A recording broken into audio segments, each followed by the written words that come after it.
উত্তরবঙ্গের নাগরাকাটার বন্যাবিধ্বস্ত এলাকার পরিস্থিতি পরিদর্শনে গিয়ে আক্রান্ত হলেন উত্তর মালদার বিজেপির সাংসদ খগেন মুর্মু। মাননীয় রাজ্য সভাপতি সমীর ভট্টাচার্যের নেতৃত্বে উত্তরবঙ্গের অনেক বিধায়ক ও সাংসদ উত্তরবঙ্গের বন্যা কবলিত এলাকা পরিদর্শনের জন্য গিয়েছিলেন।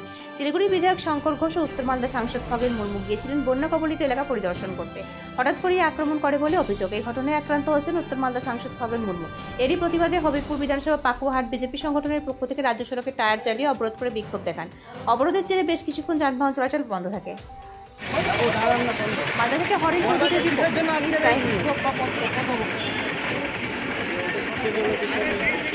আজকে আমাদের উত্তর মালদার সাংসদ সম্মানীয় খগেন মুর্মু মহাশয় নাগরাকাটায় ওখানে বন্যা কবলিত এলাকা পরিদর্শনে গেলে পরে টিএমসির গুন্ডা বাহিনীরা তাকে আচমকা হামলা করে তাকে রক্তাক্ত করে দিয়েছে।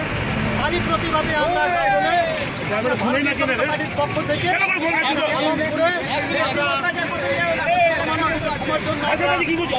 অবরোধ করেছি।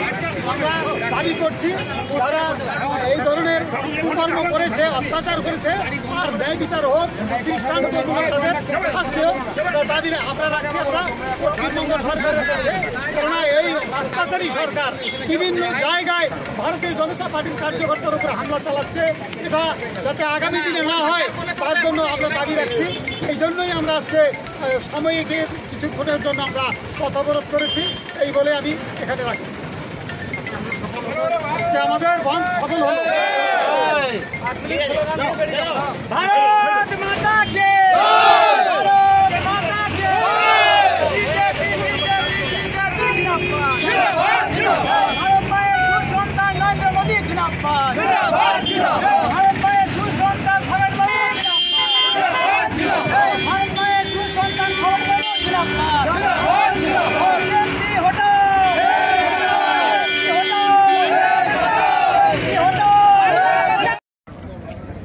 আপনারা প্রত্যেকে জানেন যে গত 3 দিন আগে উত্তরবঙ্গের বিশেষ করে দার্জিলিং ডুয়ার্সের দিকে কোচবিহারে প্রচুর বৃষ্টি হয়েছে এবং বন্যায় অনেক মানুষের প্রাণহানি হয়েছে। আর সেই জন্যেই বন্যা কবলিত এলাকায় আমাদের রাজ্য সভাপতি সম্মানীয় সমীর ভট্টাচার্যের নেতৃত্বে আজকের একটি টিম আমাদের উত্তর মালদার যিনি সাংসদ আছেন সম্মানীয় খগেন মুর্মু মহাশয়, ওনার সাথে যান এবং সেই এলাকায় গিয়ে তারা তৃণমূলের যে দুধেল বাহিনী, সেই দুধেল বাহিনী তাদেরকে আক্রমণ করে এবং বলতে থাকে যে বিজেপি কোনো কাজ করে না, অথচ ফটো তোলার জন্য এসছে। কিন্তু আমরা আজকে পশ্চিমবঙ্গের প্রায় প্রত্যেকটি মণ্ডলে মণ্ডলে এই বিক্ষোভ কর্মসূচি পালন করছি একটাই কারণ, যাতে করে পুনরায় আর এই ধরনের ঘটনার পুনরাবৃত্তি না হয়। পশ্চিমবঙ্গের বুকে যারা বিরোধী তারা বিরোধী করবে, সেখানে বিরোধীর যে ভূমিকা সেই ভূমিকা পালন করবে, আর শাসক দলের ভূমিকা পালন করবে। আর প্রত্যেকটি ভারতীয় জনতা পার্টির জনপ্রতিনিধি প্রত্যেকটা জনসাধারণের সঙ্গে আছে এবং আগামী দিনেও থাকবে।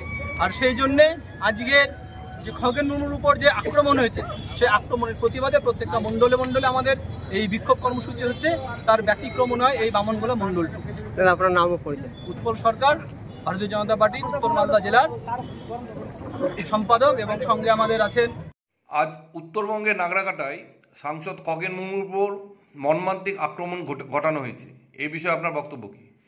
দেখুন, বন্যা বিধ্বস্ত এলাকাতে বিজেপির প্রতিনিধি দল গেছিল দেখতে ক্ষয়ক্ষতির পরিমাণ এবং কিভাবে ত্রাণ দেওয়া যাবে। সমস্ত জায়গাতে একটা ব্যাপার থাকে, প্রথমে প্রতিনিধি দল ঘুরে আসে, ক্ষয়ক্ষতির পরিমাণ দেখে, তারপরে সেই ক্ষয়ক্ষতি নিয়ে প্রতিনিধি দলরা পরবর্তীতে যায়। এখানে যাওয়ার পরে রাজ্য সভাপতি এবং বিধানসভার বিরোধী চিফ হুইপ এবং উত্তর মালদার সাংসদ আদিবাসী নেতা, রাজ্য আদিবাসীর সভাপতি খগেন মুর্মু যখন সেই এলাকা থেকে ঘুরে আসে এবং যখন মেন রোডের উপরে উঠছে, তখন তাদের উপরে হামলা হয় এবং পাথর ছোড়া হয়। এবং যারা পাথর ছুঁড়েছে তারা জিজ্ঞাসা করছে আপনারা কি ত্রাণ নিয়ে এসছেন। সম্পূর্ণ পরিকল্পিত ব্যাপার। যখন যায় তখন কোনো ত্রাণ নিয়ে যাওয়া হয় না, সরেজমিনে আসার পর ত্রাণটা যায়। এটাই সব জায়গাতে নিয়ম। উত্তরবঙ্গে ভারতীয় জনতা পার্টির সভাপতি এবং প্রতিনিধি দল মুখ্যমন্ত্রীর আগে পৌঁছে গেছে। এইটা ওই এলাকার তৃণমূলের নেতাদের পছন্দ হয়নি। বিধ্বস্ত মানুষের কাছে বিজেপি আগে পৌঁছে যাওয়ার পরে তার রিয়াকশন মুখ্যমন্ত্রী পরে যাবে, সেইটা তারা মেনে নিতে পারেনি। সেই জন্য হারমাদ, গুন্ডা এবং তৃণমূলের যারা তোলাবাজ, তারা জঙ্গি নাশকতা যারা করে থাকে গোটা পশ্চিমবঙ্গে, সেই জাতীয় লোকদের দিয়ে রক্তাক্ত করা হয়েছে উত্তর মালদার সাংসদ, বিধানসভার চিফ হুইপ এবং রাজ্য সভাপতির ওপর। আমরা তীব্র ধিক্কার জানাচ্ছি। গোটা রাজ্য জুড়ে আমরা বিক্ষোভ করছি। মালদা জেলাতে রথবাড়ি মোড়ে আমরা বিকাল 5টার সময় রাস্তা অবরোধ করব এবং পরিকল্পিতভাবে খগেন মুর্মুর ওপর দীর্ঘদিন ধরে মালদার যিনি তৃণমূলের সভাপতি আছেন, একজন ক্রিমিনাল, তাকে পাশে বসিয়ে পুলিশ সুপারের উপস্থিতিতে কার্নিভাল হচ্ছে এবং এত বাজে বাজে কথা বলার পরেও একজন আইপিএস অফিসার তাকে বসিয়ে রেখে কিভাবে কার্নিভাল করছেন এবং তার এই জাতীয় দীর্ঘদিন উস্কানিমূলক কথাবার্তাতেই আজকে খগেন মুর্মুর উপরে জেহাদিদের আক্রমণ হয়েছে। এই ব্যাপারে আমরা নিশ্চিত, আমরা এই ব্যাপারে তীব্র ধিক্কার জানাচ্ছি। প্রয়োজনে আমরা সেখানকার এসপির বিরুদ্ধে, ডিএম এর বিরুদ্ধে কোর্টে যাব এবং আমরা প্রকৃত যারা দোষী এবং এর পিছনে যারা উস্কানি দিয়েছে তাদেরকে খুঁজে বের করে দৃষ্টান্তমূলক শাস্তির দাবি আমরা করছি।